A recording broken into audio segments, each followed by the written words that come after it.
Jelep, ketemu lagi dengan Om Joko di channel Belayang Bendungan. Kita ngobrol asik. Pak Ate, kita yaitu ngobrol asik teman-teman, tapi biar lebih jelas dan lebih keren dan kelihatan gantengnya, kita lepas aja ya. Toh ini kita juga jaga jarak bersama founder Geowater Channel Indonesia. Dan sudah protokol kesehatan tadi Pak. Yes, betul. Teman-teman, pagi hari ini atau siang hari ini kita yaitu ngobrol asik bersama founder Geowater Channel Indonesia. Sebelum nanti beliau akan memperkenalkan diri, tapi saya juga akan mengendorse bagaimana sepak terjangnya Pak Ate atau Pak Ahmad Taufik. Beliau adalah salah satu pejabat struktural di PUPR, tapi beliau juga melanglang buana di medsos. Ada kurang lebih 30 BWS maupun BWS dan juga balai-balai yang lain. Namun tiap hari saya cek di Facebook, di Instagram, di YouTube, beliau paling sering. Jadi seperti minum obat ya. Minum obat tahu teman-teman, 3 kali sehari. Entah itu di IG, entah itu di YouTube, entah itu di Facebook.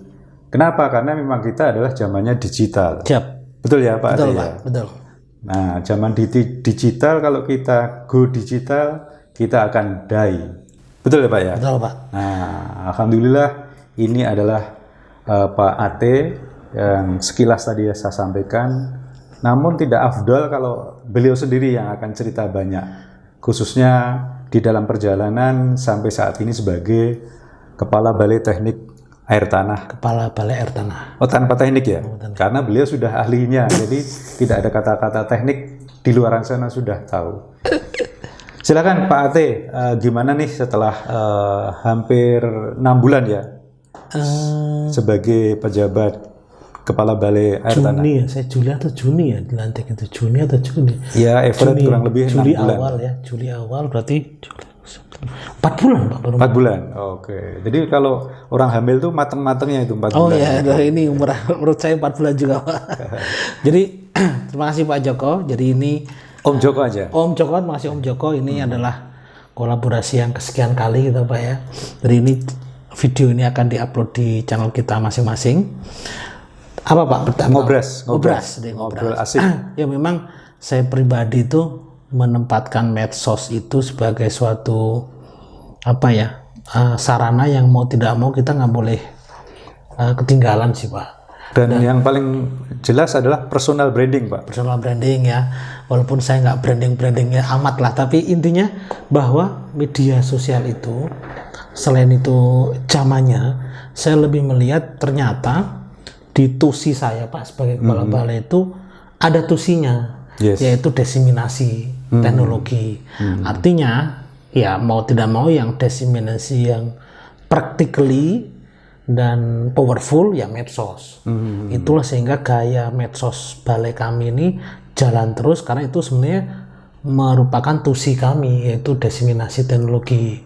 Oke. Di tesnya ke sana Pak. Nah teman-teman, di status Pak Ate memang ada beberapa hal yang kalau boleh dibilang selengean ya. Tapi sebenarnya enggak. Ya. Tapi kalau kita ketemu ini dia bicara masalah teknis, oke aja. Oke Pak, itu lagi oke Pak.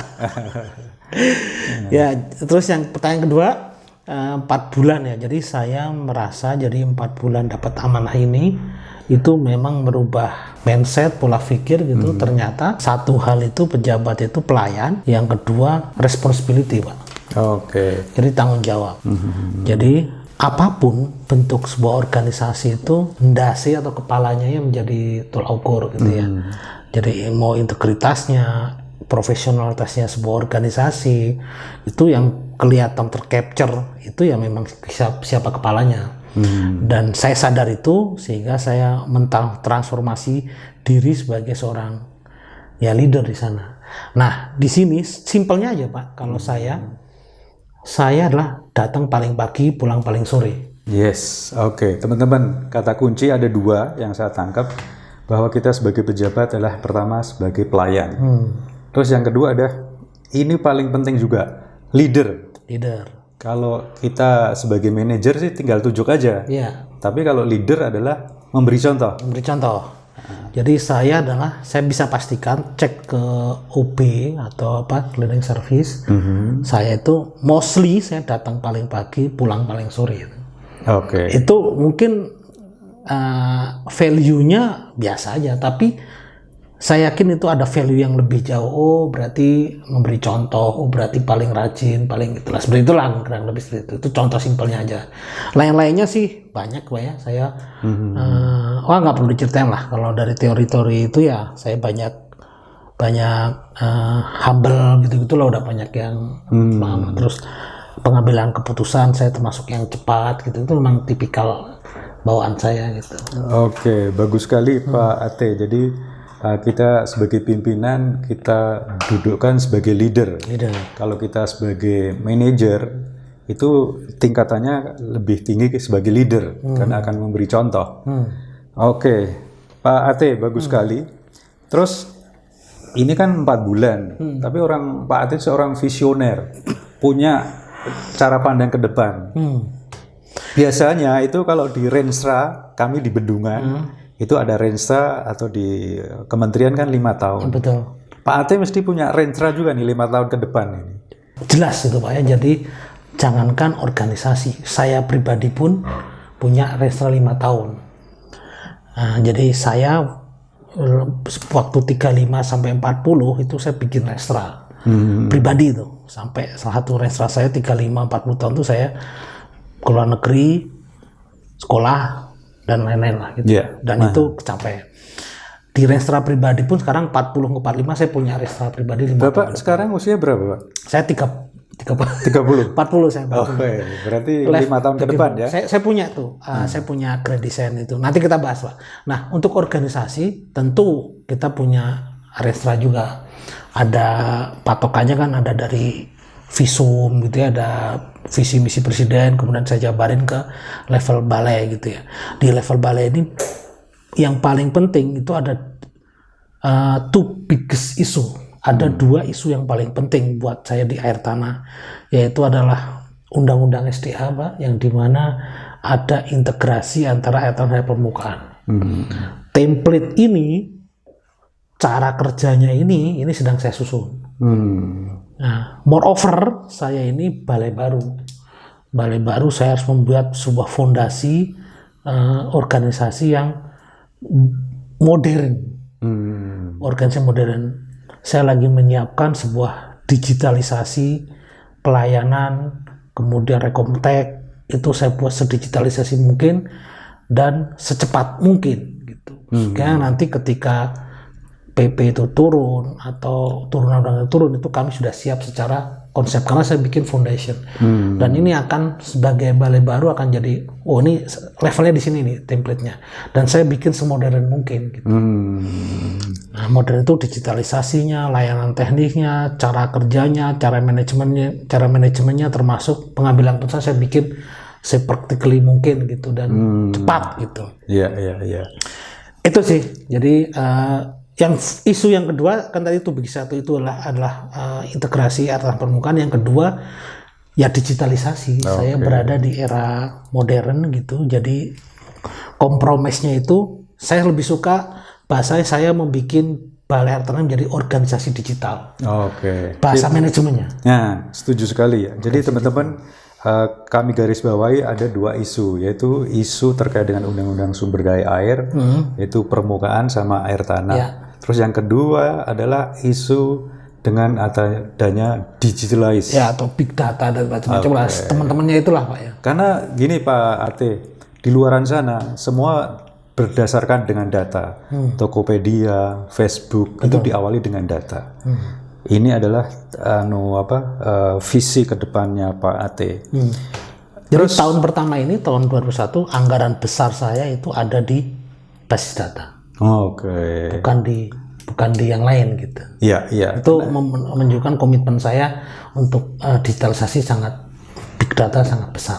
Iya, betul. Karena dengan adanya data akhirnya kan kita bisa ketahuan nih apa yang harus kita lakukan, betul. Apa yang kita gak akan kerjakan. Itu. Oke, ini 5 tahun ke depan.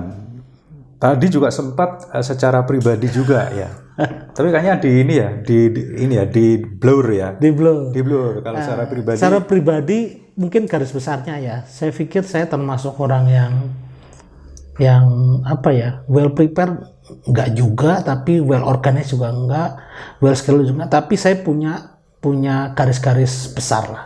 5 tahun depan saya mau ngapain? Gampangnya saya pengen punya produksi buku 1 misalkan, saya pengen lifestyle saya kayak gini, saya pengen keluar ke mana, tabungan apa, bangun apa, itu tuh punya lah. Oke, teman-teman, betul sekali. Jadi kadang-kadang kita rencanakan aja bisa meleset. Bisa meleset. Apalagi tidak direncanakan. Ya. Dan paling penting itu adalah saya jadi mengalokasikan segala hal itu sudah ada patokannya. Jadi saya misalkan punya rezeki sekian gitu, saya nggak akan lari meleset. Saya ini pasti mau kemana gitu, karena saya udah punya planning gitu. Oke, seperti kita inilah kalau pesan Grab atau pesan itu kan. Nah, semacam itu. Gitu. Sudah langsung tahu tujuannya kan? Sudah tahu tujuannya. Jadi saya nggak meleset. Misalkan saya beli apapun gitu, mungkin simpel, tapi kalau itu di luar dari 5 tahun saya nggak akan saya beli gitu. Kira-kira kayak gitu. Oke. Misalkan di 5 tahun ke depan saya nggak tertarik beli mobil, misalkan.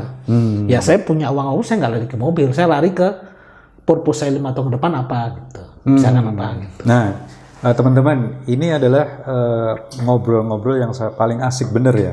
Mungkin pada saat di dalam perjalanan kami pernah ngobrol, udahlah ngalir aja seperti itu. Oke, kalau ngalirnya ke got kan bahaya. Bahaya. Dan Pak Ate tadi kan 5 tahun. Bahkan kalau nggak salah Pak Ate juga per tahun ya.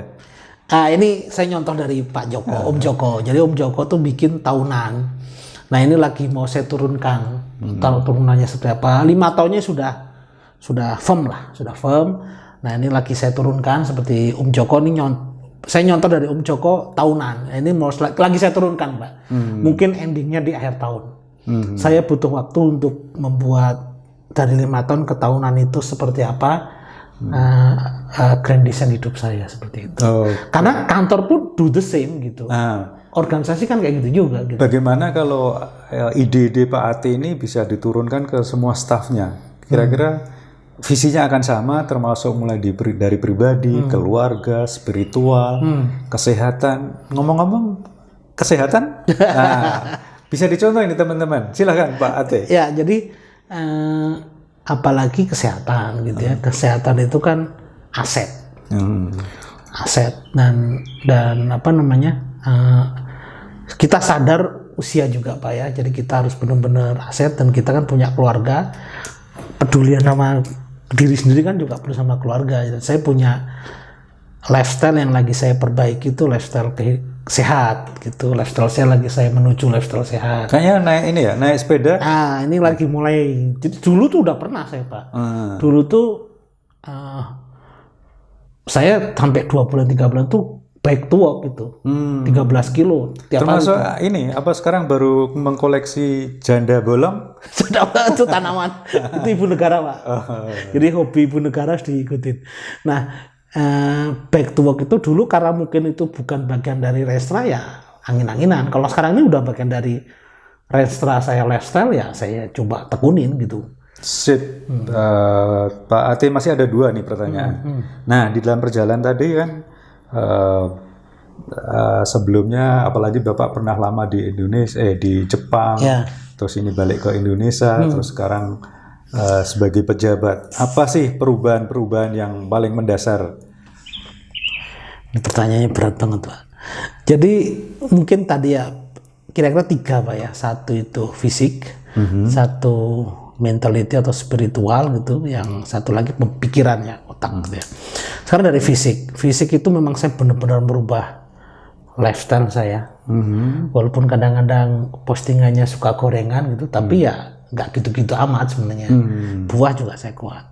Yang kedua juga saya coba merubah back to work gitu. Back to work tuh sehari saya 1 jam saya goes gitu.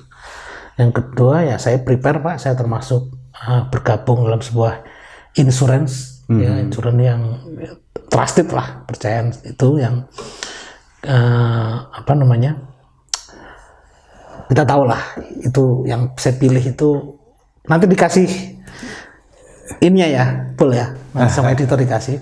Saya pilih insurance ini yang benar-benar bisa bagian dari well prepare saya, Pak, untuk di sisi kesehatan.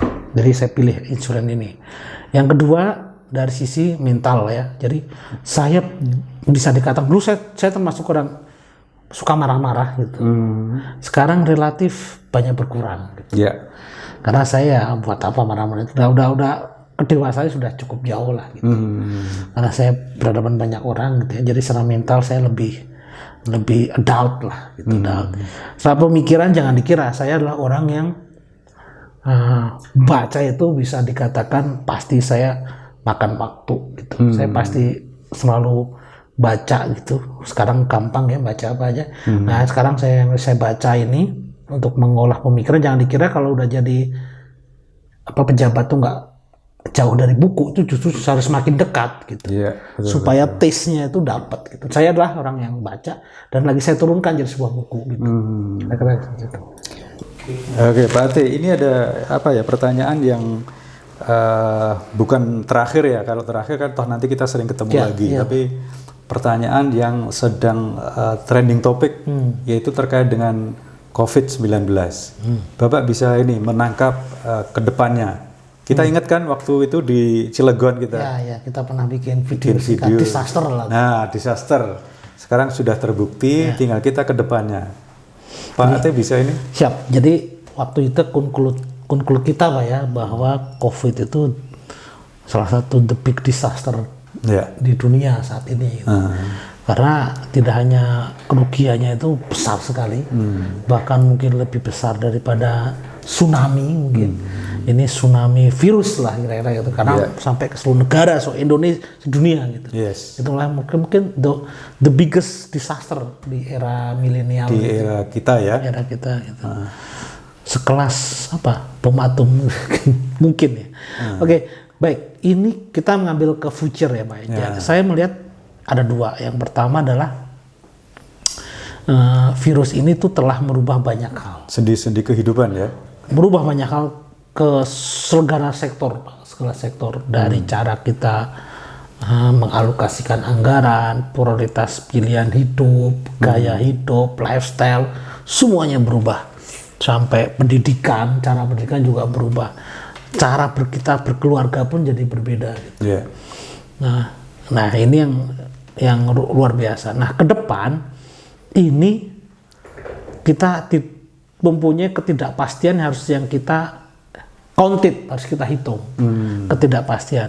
Misalkan dari ngomongin vaksin oke ada, tapi ini nggak cukup ada, itu nanti urusan distribusi, apalagi kita negara kepulauan, terus kemudian kemudahan ketersediaan, belum vaksin ini juga sesuai nggak dengan tubuh kita, apalagi kan kayak gitu.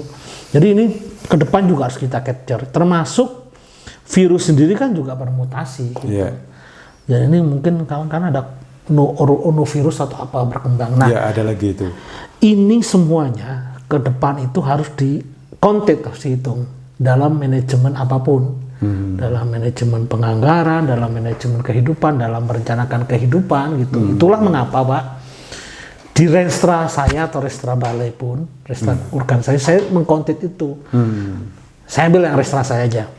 Karena besok akan tipikal seperti itu, di mana saya lebih banyak duduknya, lebih banyak gak ke jalan, otomatis porsi yang saya bikin buku, saya pengen buku lagi, itu saya ajukan. Yang awalnya saya pengen 3 tahun lagi gitu. Saya ajukan dulu nih. Saya udah mulai nih Pak, satu buku yang sebenarnya target saya 3 tahun lagi. Tapi karena saya setahun depan ini tidak ke COVID juga, mungkin pandemi ini masih mirip-mirip lah gitu, mungkin lebih baik tentunya harapannya, tapi tetap lebih banyak saya ajukan. Itu bagaimana cara mengconsider itu Pak, gitu kira-kira gitu. Oke, betul sekali ini Pak Ate punya statement kedepannya ya kayak gini. Kenapa? Kita harus sudah terbiasa dengan kehidupan yang protokol COVID-19, sehingga Pak Ate bagus sekali. Semua kegiatan yang sebelumnya 5 tahun ke depan bisa diajukan. Termasuk tadi buat buku, mungkin punya mimpi-mimpi yang lain. Ya, yang mau punya enjoy buku sekarang waktunya menulis, publish kapan aja. Yang sukanya YouTube ya Said sekarang kalau mau berkreasi. Oke. Kira-kira kayak gitulah. Terima kasih Pak Ate. Ini Siap. adalah ngobras yang sangat Bermutu. bermutu. Ngobras adalah ngobrol asik. Ya. Mudah-mudahan nanti di seri-seri berikutnya kita bisa ketemu. Oke teman-teman, selamat pagi. Smart and focus, dream come true, be happy. Terima kasih.